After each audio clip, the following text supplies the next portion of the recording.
All right, we have a finale here, so to speak.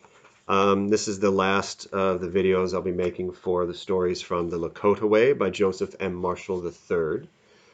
These are a few, three or four, just shorter than some of the other stories, and these illustrate the virtue of wisdom, to understand what is right and true, to use knowledge wisely. This first one is the story of the man who spoke softly. In a certain village there was a leader, a headman, who was respected for his quiet ways and good decisions. He did not ask to be a leader, but as a young man he had shown that he could think clearly and act calmly on the battlefield. He was a good provider for his family and took care for the helpless ones. The people liked those ways, so they asked him to be a leader. This was, of course, in the old days. Today, in these times, men want to be leaders for the power and the glory of it, and not always because they have the good of the people truly in their hearts. So the man reluctantly became a leader, and over the years he made good decisions and always spoke the truth in the village council meetings, whether the truth hurt or helped. So for many, many years under his leadership, the village prospered and was strong. 2 generations grew up under his leadership, and the headman was getting along in years. A few young men in the village yearned for a new leader. They talked among themselves and decided it was time for the chief's blanket to be passed to another, a younger man with more daring, more dash and flair befitting the reputation of a prosperous and powerful village. They had forgotten who had helped give their village that reputation. A few of the young men met secretly and formed a plan they were certain could not fail. They would catch a small bird, approach the old headman, and ask him a question. "Grandfather," one of them would ask, "I have a bird in my hand. You are wise. Is the bird dead or alive?" If the old headman answered alive, the bird would be crushed. If he said dead, the bird would be released to fly away. Either way, the old headman would seem to be weak and uncertain, and the people would doubt his ability to lead. So on the morning of an important village gathering, the young men caught a sparrow, and one of them was chosen to approach the old headman.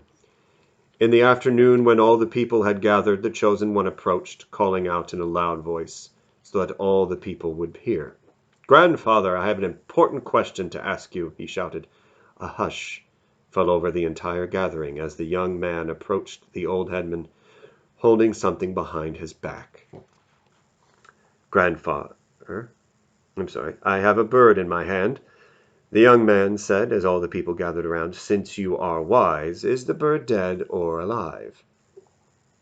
The people waited, for many of them knew that some of the young men were yearning for a change in leadership. A few of them wondered if the young men might be right. Perhaps it might be time for a younger man to assume leadership, so they waited for the old headman to respond. The old headman approached the young man with the question. He stood quietly for a time, seeming to study the ground. Whispers went through the crowd. Was this finally the challenge that would be too much for the old headman? The headman turned to the young man and smiled patiently. Then he spoke firmly, but gently, as he always did when something important was before the people. "Grandson," he said, "the answer is in your hands." Next story is the story of the woman who gossiped. In the village was a woman who liked to gossip. She never told anything that wasn't true, but she did make certain that everyone in the village knew every little secret that fell on her ears. And, of course, she always expressed her opinions about what was wrong and what should have been done. One day the woman who gossiped overheard a young couple's argument, and soon after the husband went hunting and didn't return for nearly a month. The gossip was quick to let everyone know what was happening in the lives of that young couple. Then she suggested that the young husband had left because his wife would no longer welcome him under her sleeping robes. so they would never have children. The young wife heard the whispers and was deeply shamed and embarrassed. Her shame was so strong that she ran away, and her brother trailed her for many days before he found her and brought her home. Thereafter the people of the village spurned the gossip, turning their backs whenever she approached. Eventually, no one spoke to her at all. After that, her husband left her and returned to his own family's village, and the gossip was the loneliest person in the village. Not knowing what to do, she finally took her troubles to the oldest woman in the village, one who was known for her wisdom and kindness. "Grandmother," asked the gossip, "what must I do so that people will talk to me again?" The old woman handed the gossip a handful of white down feathers. "Take these feathers and place one at every door of every person you have ever gossiped about. Then come back to me." The gossip did as she was told and returned to the old woman without a single feather. "Now," said the old wise woman, "go back and gather the feathers you have placed at every door and bring them to me." The gossip began to weep. "I cannot, grandmother, for you see the wind has taken them all, and they are scattered. I cannot bring them back." "Yes," said the old woman, "they are like the hurtful words you have spoken for so long. You can never bring them back. Even so you chased after them your whole life. There is only one thing to do. Never say such hurtful words again. But first, take a gift to everyone you have hurt and shamed with your words, as a sign that you will change your ways." The gossip took the old woman's advice. She had gossiped for so long that she gave away everything she owned, except for one dress. Thereafter she was known as One Dress, but when it was clear that she had changed her ways, the people forgave her. One Dress lived a long life and was known as a woman with quiet ways. Bye-bye.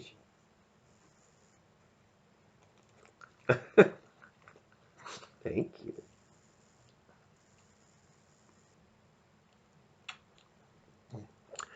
A lesson from the Gully. An old Lakota man and his 11-year-old grandson walked across the deep snow of the northern plains one winter in the moon of popping trees. They were returning from a hunt carrying 4 large jackrabbits. The boy was cold and hungry and eager to be home in the small but cozy log house he shared with his grandparents. "Grandpa," he said, "can we take the shorter cut through the gully of the spring? If we do, we'll be home sooner. I know Grandma must be worried about us because it will be dark soon." "That is a summer short cut," replied the old man. "This has been a hard winter. I have not seen this much snow in many years. That gully is sure to be filled with snow, and it will be too deep for us to cross." "How do you know that?" the boy asked. "We have not been near the gully since the first snows." "True," answered the old man patiently. "But every winter when there has been deep snow, that gully has been filled. No one, not even the coyotes, dares to cross it." "The rabbits do," the boy pointed out resolutely. "They have large, flat hind feet. They can stay on top of the snow," explained the old man. "How deep can it be?" the boy wondered. "My legs are long. I can cross that gully." The boy hurried on ahead, leaving his grandfather behind. He called out as he went, "I'll boil you a pot of coffee before you get home." The old man watched the boy head for the short cut. He followed in the tracks the boy left, stopping only to pull a long rope from the burlap bag he carried. Then, at a certain place, he turned for the end of the gully, to the right of the boy's path. Near the end of the gully the old man trudged to a wind-swept rise, nearly bare of snow. There he stopped, reached once more into his burlap bag, and took out a flat stone with a hole in the middle. He threaded the rope through the hole and tied it securely. Shading his eyes, he studied the snow-filled gully below him. Finding a long snowbank extending halfway to the opposite hillside at the head of the snowbank, the boy's tracks ended at a large hole in the snow's crust. The old man smiled. Gauging the distance at the end of the snowbank, he grabbed the stone with the rope tied to it and swung his arm back and forth 2 or 3 times. After the 3rd time he tossed the stone up. It arched, then bounced on the top of the crust of the snow. The old man retrieved the stone by pulling on the rope and tried again. This time he tossed the stone higher. It arched again and hit the snow, breaking through the crust. Then it sank down through the soft snow underneath. The old man grasped the end of the rope and called out, "There is a rope in the snow. If you grab it and hold on, I will pull you out." Nothing happened. The rope remained slack. The old man waited a moment and called out again, "Grandson, there is a rope in the snow. If you grab it and hold on, I will pull you out. Now it is your pride that is keeping you from taking the rope. Soon it will be the cold. Your fingers will be too numb to hold on." The old man waited. Soon the rope tightened and he began to pull, anchoring himself in the snow as he did. He tugged and tugged. The weight of an 11-year-old boy in the snow is not easy to move. Soon, however, the snow-covered head and shoulders of the boy broke through the crust, and he struggled to his feet. The old man brushed the snow off his grandson as the boy stood hanging his head. "Do not feel bad, grandson," the old man said lovingly. In a moment the boy spoke, even as he shivered from the cold. "Grandpa, how did you know I was under the snow? Are you wise?" "Yes," the old man said, "I suppose I am wise." "How did you become wise?" the boy wanted to know. "First," the old man said, "I learned all I could, and so I know many things. I know about trails, about winters, and about eager boys who think they know something. Everything that I know came from the earth and everything on it, in it, beneath it, and above it. Also, I have lived a long life." "That is being wise, Grandpa?" "No," the old man went on. "That is knowledge. Being wise, having wisdom, is knowing what to do with what you know, when to do it, and how to do it. Or sometimes a person must know enough to do nothing." "What do you mean?" the boy wondered. "I knew you would try the shortcut no matter what I said," the old man pointed out. "Why did you not stop me?" the boy asked, still shivering. "Because wisdom told me that you had to learn the lesson for yourself," the old man said.